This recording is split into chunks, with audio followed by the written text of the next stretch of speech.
எல்லாருக்கும் வணக்கம். இந்திய அரசியல் சாசனம் நம்ம தமிழ்நாட்டில் இருக்கிற எல்லாருக்குமே கொடுத்துருக்கிற உரிமையில் ரொம்ப ரொம்ப முக்கியமானது ஓட்டிங் ரைட், வாக்குரிமை. ஒரு மனுஷன் உயிரோடு இருக்கான்றதுக்கு அடையாளமாக இருக்கிறதுல அவனோட ஓட்டுரிமை ரொம்ப முக்கியம்.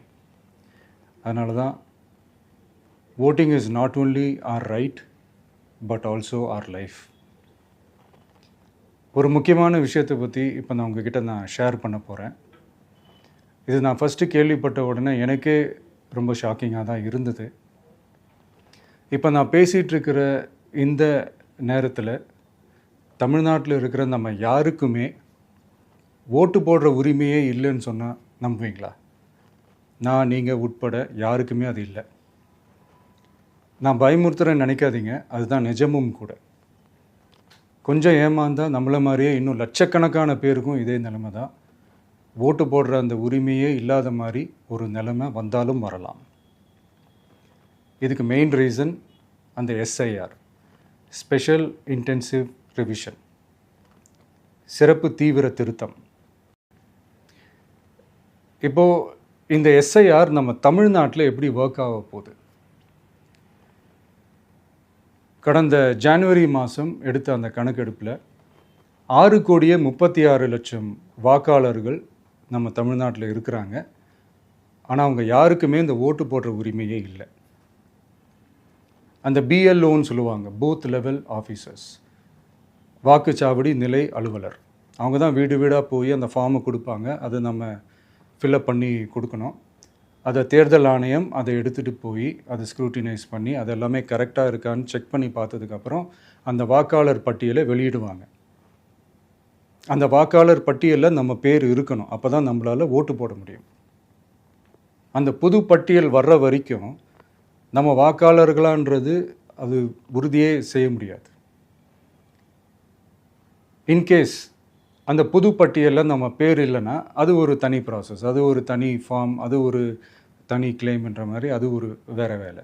ஸோ இந்த மாதிரி நிறையா சிரமங்கள் குழப்பங்கள் இருக்கிறதுனால மக்களுக்கு இது மேலே ஒரு கன்ஃபியூஷன் ஒன்று இருக்குது. இது என்ன வெரிஃபிகேஷனா இல்லை ஒரு மறைமுக ரீரெஜிஸ்ட்ரேஷனா இல்லை இது ஒரு நியூ ரெஜிஸ்ட்ரேஷன் மாதிரியே தானா அப்படின்ற மாதிரி நிறைய கன்ஃபியூஷன் இருக்குது. அவங்க செய்ய வேண்டியதெல்லாம் ஒன்று தான். இந்த மாதிரி வீடு வீடாக போய் அந்த என்யூமரேஷன் ஃபார்ம் நம்ம ஃபில்அப் பண்ணி கொடுக்கும்போது அதுக்கான அக்னாலேஜ்மெண்ட்டை அந்த பிஎல்ஓ அந்த ஆஃபீஸர்கிட்ட இருந்து நீங்கள் வாங்கிக்கணும். அது ரொம்ப ரொம்ப முக்கியம். இது நான் சொல்கிறது வாக்காளர் பட்டியலில் ஆல்ரெடி உங்கள் பேர் இருக்கிறவங்களுக்கு நான் சொல்கிறேன். இப்போ புது வாக்காளர்கள், ஃபஸ்ட் டைம் ஓட்டர்ஸ், அவங்களுக்கு ஃபார்ம் 6ன்னு ஒன்று இருக்குது. அதை நீங்கள் ஃபில்அப் பண்ணி நீங்கள் உங்கள் ஏரியாவில் இருக்கிற சம்மந்தப்பட்ட அந்த உங்கள் அலுவலகத்தில் நீங்கள் டைரெக்டாகவும் சப்மிட் பண்ணலாம், இல்லை நீங்கள் ஆன்லைன்லேயும் சப்மிட் பண்ணலாம். அப்படி ஆன்லைனில் நீங்கள் சப்மிட் பண்ணிங்கன்னா அதுக்கான ஸ்க்ரீன்ஷாட்டை எடுத்து வச்சுக்கோங்க.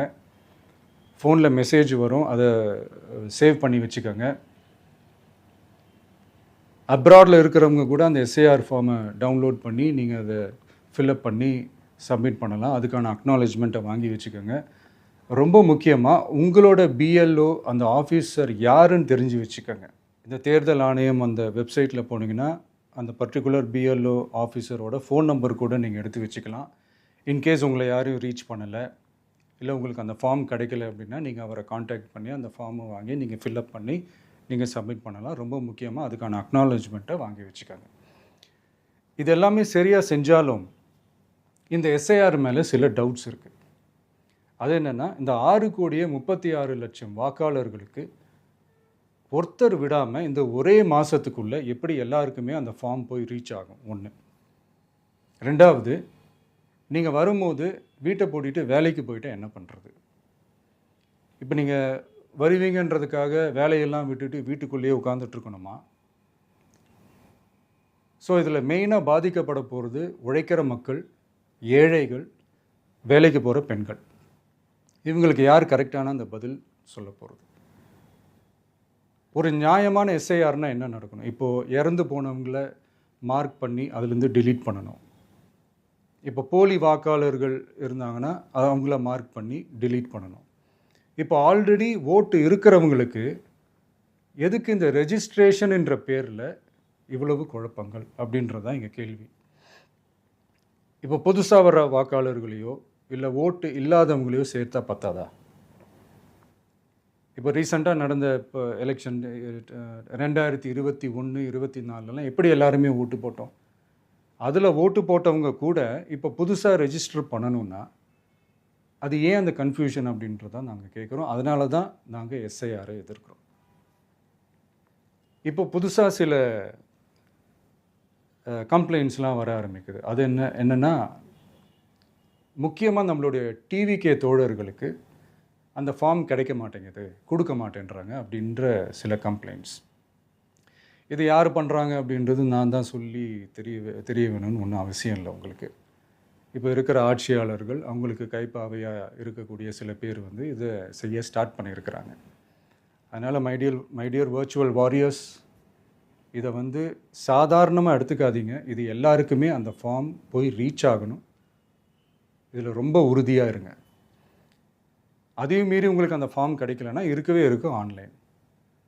தேர்தல் ஆணையம் அந்த வெப்சைட்டில் போய் அந்த ஃபார்மை டவுன்லோட் பண்ணி நீங்கள் ஃபில்அப் பண்ணி சப்மிட் பண்ணலாம். உங்கள் வீட்டில் இருக்கிறவங்களுக்கு நீங்கள் செஞ்சு கொடுங்க, பக்கத்து வீட்டில் இருக்கிறவங்களுக்கு செஞ்சு கொடுங்க, தெரிஞ்சவங்களுக்கு, தெரியாதவங்களுக்கு, பழகினவங்களுக்கு, பழகாதவங்களுக்கு எல்லாருக்குமே நீங்கள் தயவு செஞ்சு கொடுங்க.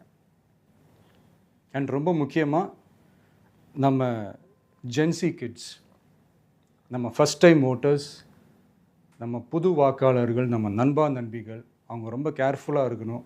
நான் ஆல்ரெடி சொன்ன மாதிரி உங்களுக்கான ஃபார்ம், அந்த ஃபார்ம் நம்பர் 6, அதை கரெக்டான டீட்டெயில்ஸோட கரெக்டான உங்கள் டாக்குமெண்ட்ஸை வச்சு அதை சப்மிட் பண்ணுங்கள். ஏன்னா வரப்போகிற தேர்தலில் நீங்கள் தான், அந்த ஜென்சி வாக்காளர்கள் தான் மிக முக்கியமான ஒரு ஃபோர்ஸ் அப்படின்றது எல்லாருக்குமே தெரிஞ்ச ஒரு விஷயம். அதனால் உங்களை டிஸ்டர்ப் பண்ணுறதுக்கு, உங்கள் பேரை அதில் இன்க்ளூட் பண்ணாமல் செய்கிறதுக்கு என்னென்ன வேலைகள் செய்யணுமோ, என்னென்ன தில்லுமுள்ளு வேலைகள் செய்யணுமோ எல்லாமே அவங்க செய்வாங்க. இது நமக்கு எல்லா திசையிலையும் எல்லா பிரச்சனைகள் கொடுத்துட்டு தானே இருக்கிறாங்க. அது டிஃபால்ட்டாக நடந்துட்டு தான் இருக்கும், அது ஒன்றும் பண்ண முடியாது.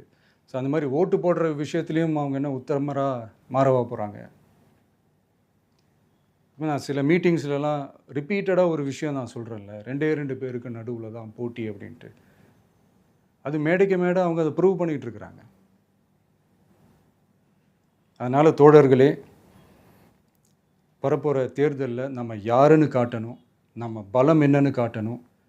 அதுக்காக அந்த பலமான, அந்த பவர்ஃபுல்லான ஆயுதத்தை நம்ம கையில் எடுக்கணும். அந்த ஆயுதம் வேறு எதுவுமே இல்லை, ஓட்டு, வாக்கு, ஜனநாயகம். அது இருந்தால் தான் நம்ம அந்த வெற்றியை நோக்கியே நம்மளால் பயணிக்க முடியும். தமிழ்நாடே அந்த வாக்குச்சாவடி முன்னாடி திரண்டு நிற்கணும். அதை பார்த்துட்டு தமிழ்நாடே தமிழக வெற்றி கழகமா இல்லை தமிழக வெற்றி கழகம் தான் தமிழ்நாடா அப்படின்ற மாதிரி இருக்கணும். வீடுன்னு ஒன்று இருந்தால் தான் ஓடு மாற்ற முடியும்னு அறிஞர் அண்ணா அவர்கள் சொல்லியிருக்கிறாங்க. அந்த மாதிரி ஓட்டுன்னு ஒன்று இருந்தால் தான் இந்த நாட்டையே காப்பாற்ற முடியும். அப்புறம் இன்னொரு முக்கியமான விஷயம், அந்த எனிமரேஷன் ஃபார்ம் நீங்கள் ஆன்லைனில் நீங்கள் ஃபில்அப் பண்ணும்போது அதில் ஒரு சில ப்ராப்ளம்ஸ் வர்றதுக்கு வாய்ப்பு இருக்குது. அது உங்களுடைய ஓட்டர் ஐடியில் இருக்கிற உங்கள் பேரும் ஆதார் கார்டில் இருக்கிற பேரும் அந்த ஸ்பெல்லிங், இனிஷியல்ஸ் எல்லாமே ஒரே மாதிரி இருந்தால் தான் அது அக்செப்ட் ஆகும், இல்லைன்னா அக்செப்ட் ஆகாது. அது கொஞ்சம் கேர்ஃபுல்லாக பண்ணுங்கள். அது கொஞ்சம் யூசர் ஃப்ரெண்ட்லியாக இருக்கலாமேன்னு கேட்டதுக்கு அதெல்லாம் முடியாது, அதுக்கெலாம் வாய்ப்பு இல்லை, அதுக்கெலாம் ஆளுங்க இல்லை, பண்ண முடியாதுன்னு ரிப்ளை பண்ணிட்டாங்க. ஸோ அதனால் மைடியர் டிவிகே தோழர்களே, மைடியர் ஜென்சி படை பலமே, உஷாராக இருங்க, கான்ஃபிடெண்ட்டாக இருங்க, நல்லதே நடக்கும், வெற்றி நிச்சயம். மீண்டும் சந்திக்கும் வரை நன்றி, வணக்கம்.